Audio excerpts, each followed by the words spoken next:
Hi, I'm Dr. Jeff Anzalone, and thank you for signing up for my video series on the 5 most critical and costly practice sabotaging mistakes periodontists make. Let me start by telling you a little bit about myself and my experiences. I'm a practicing periodontist in my hometown of Monroe, Louisiana. I completed a 1-year general practice residency at the VA hospital in Biloxi, which got me interested into periodontics. After practicing general dentistry for a year, I was accepted into LSU's perio program under Dr. Ray Yuckna. After my residency, when I returned to Monroe, I was supposed to begin working with the local perio group in town.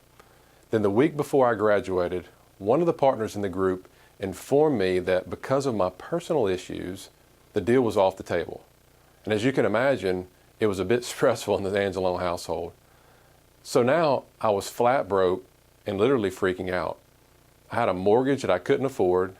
I had a wife, a 2-month-old son to provide for, $200,000 in student loans, and what was I doing? Mowing yards. Yep, that's right, mowing yards.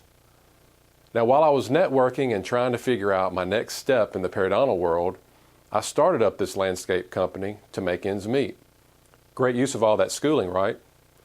Ironically, using some new marketing strategies I had been studying at the time, strategies which ultimately became the foundation of what I used to grow my periodontal practice 10 years later, my landscaping business was booming.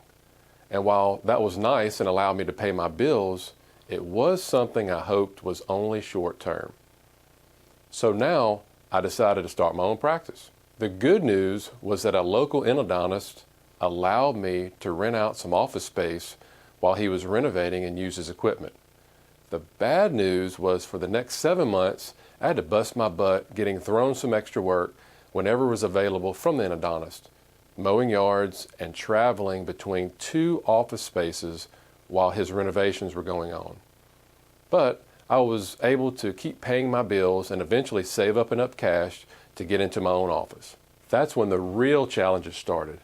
Now, as you know, dental school doesn't teach you how to start up and run a business, and neither does our associations or residency programs. They teach you to go to more meetings, learn more new clinical techniques such as lasers or implants.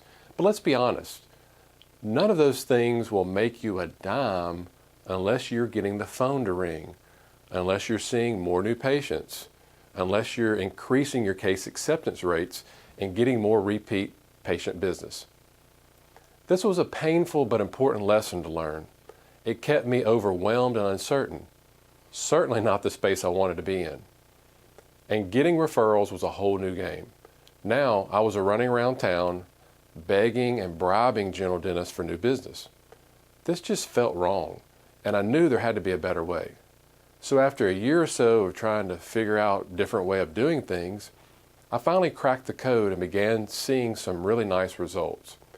Now at first, I began implementing new strategies. Things were slow, but after a while, I knew exactly what to do to get the kind of results that I wanted. The results that allowed me to increase the number of new patients I was seeing every month by 75%, increase case acceptance by 77%, pay off all my debt, double my cash flow, and never have to bribe another general dentist for a referral ever again. And in this 4-part video series, I'm going to share with you all the mistakes I've learned that we so often make and what I did to change them and see the results. Mistake number 1 is not having a differential. That is what sets you apart from your competitors. But to be effective, this differential has to be very specific, meaningful, and unique. They have to show a tangible benefit that actually means something to your patients. So without that differential, all you leave to discuss with patients is what things cost, and there's never an upside to competing based on price. A strong differential is what makes you stand out as the expert and helps you regain control over your practice, your referrals, and your life. Now, in the next video, we will dive into mistakes 2 and 3 and how to change those. All right, talk to you then.